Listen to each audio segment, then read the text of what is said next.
It's time to play with some more papier mâché. I'm continuing with bead making of a different sort. Here we have the beginnings of a little bird as an example. And if you're interested, please keep watching and you'll see how I make these. So welcome, my friends. This is Rozani. I'm enjoying the bead making process, and we're going to continue, but with something a little bit different. I thought it'd be fun to show you how I make these little bird beads.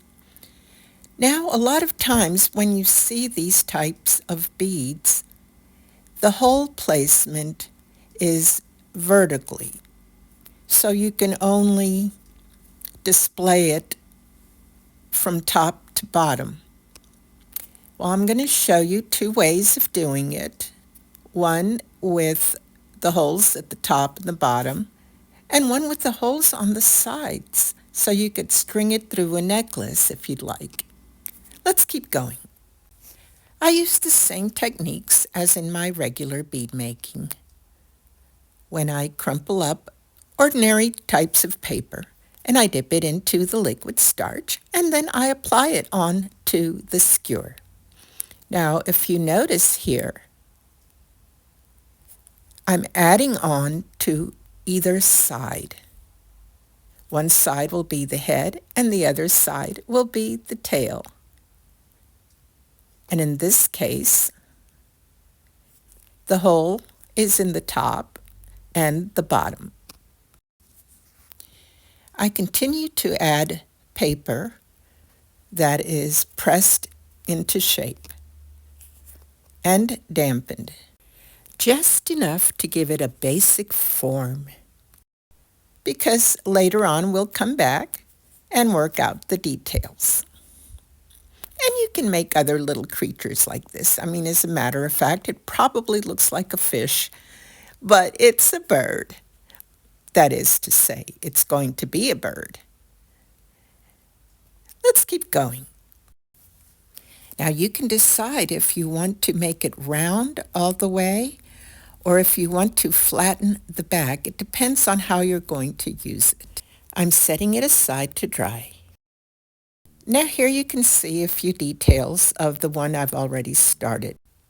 And this one has a flat back. And this means that all of the details will be on one side only. Now that this one's dry, I'm going to work on it a little bit more. So let's keep going. I want to work in as many details as I can.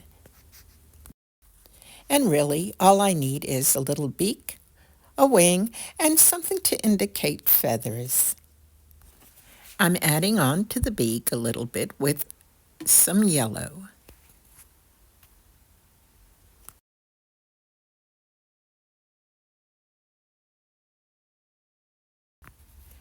And I'm going to press in a little more paper to make the shape a little more full. I'm sorry about the bad lighting. I'm using natural light and the sun is coming through the windows, so it may be hard to see. But I hope that once I add the colors, you'll be able to make it out a lot better. Thank you for understanding. All right, now I'm going to add these little colorful scraps over the tail. And they're just pieces from a torn envelope.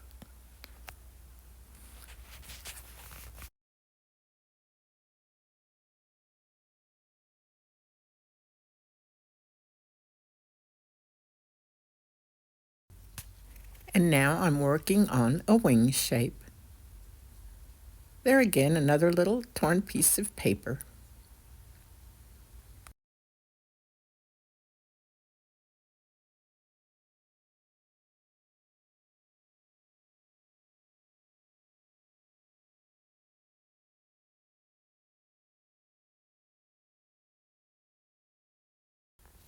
I need to add a little more color so that you could see it better. Oh, there we go. Let's add some more pink, this time a little dark pink from a softer tissue paper. You can mix and match these papers. The main thing is that it absorbs the liquid starch so that it can stick together. Let's keep going.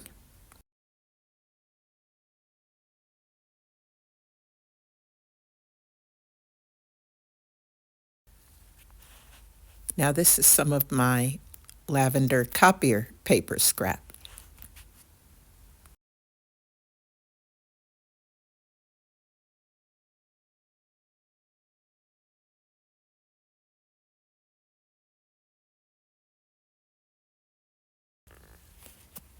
You could create these with any combinations of colors. But you see how it makes it come to life. Now I'm working on the back. This is the flat back, and I'm just covering it with some of the paper here.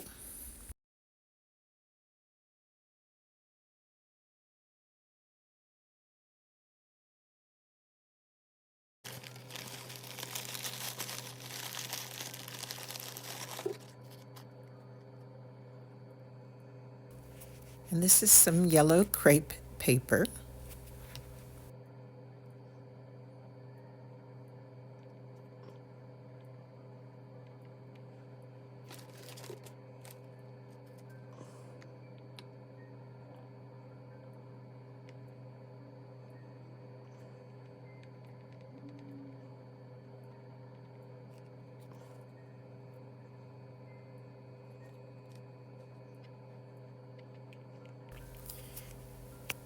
Of course, I'm dampening it with liquid starch every step of the way.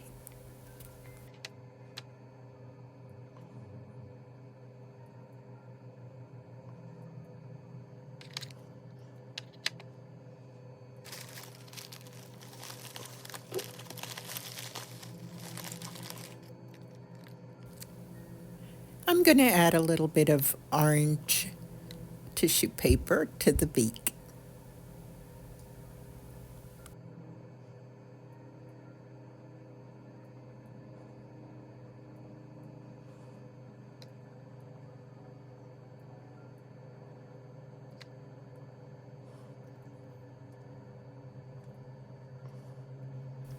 I think it's starting to shape up and look more like a little bird.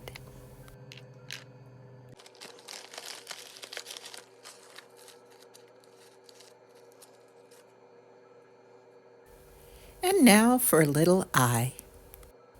This is a little piece of torn black tissue paper. And I roll it into a little bitty ball. I make sure it's nice and damp with the liquid starch and it sticks right on. So I'll set this one aside to dry and work on another one. Now you can see that the hole here is horizontal. So this one can actually go on a necklace.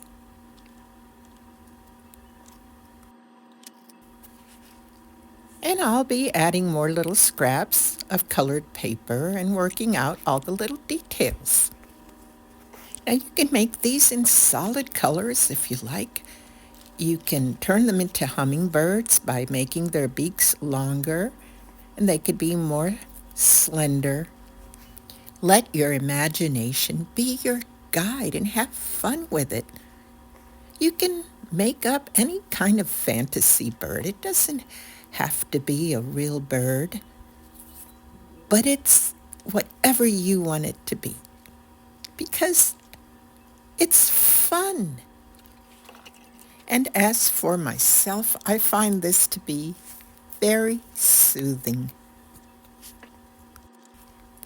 If you've never done anything like this before or even worked with papier mâché or sculpted before, you can start with a little simple outline or cutout of a bird and then build that up.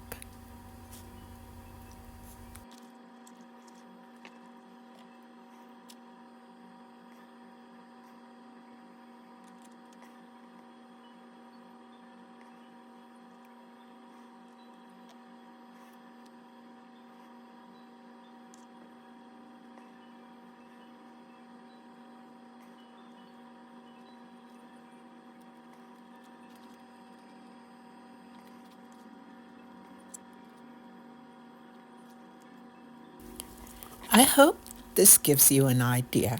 Of course, you add whatever colors you like and use whichever types of scraps that you like. If you wanted to use all solid white, you could do that and then go back in with colors. You could use acrylic craft paint or even markers. But I like to use my colored paper scraps. Here I'm using a little bit of black tissue paper for the eye, but you can use a little bead if you like, or you could mark it with a Sharpie.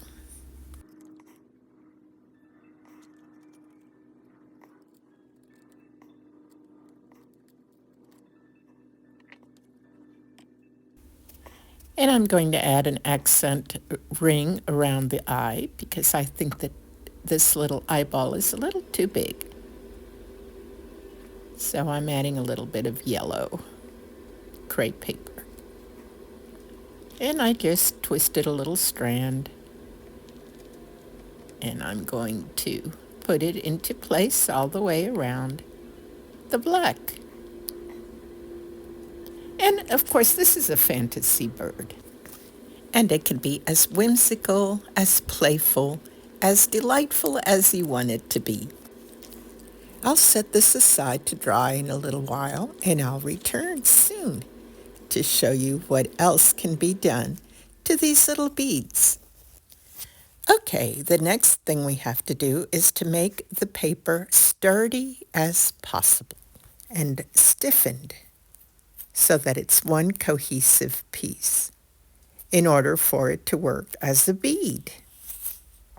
Otherwise, if you want a paper ornament, you can leave the paper loosely fitting. This is the way that I prefer to do it. But if you would like to, you could make it all one solid piece and paint in the details. I have sped up the process in this video so that I could demonstrate quickly. And that's because it's a time-consuming project, which would otherwise take days to complete. But if you would like to take a class and everything step by step and slowly, please let me know, because in that way I could customize a tutorial for you that will be listed in my Etsy shop along with the other workshops for making figurines. I'll continue adding colors and shaping it and adding a few more details. But in the meanwhile, I want to thank you so much for being here with me, and I hope you did enjoy watching this video. If you are new to this channel, thank you for being here. And please know that I truly appreciate all of my viewers and my subscribers. Please let me know in the comments if you have any questions about this video or creating beads with liquid starch and paper. I'm adding a few more colorful details and making this a little more solid. And there's still a little more to be done, which I will do off camera. But I hope this has given you an idea on how to create your little bird beads. And this one will take a little longer because it's double-sided and I'll have to put details on the other side. So this is where I am so far, and it will be my stopping point for this video. And I appreciate that you've been with me through this project. So I hope to see you next time. Bye for now.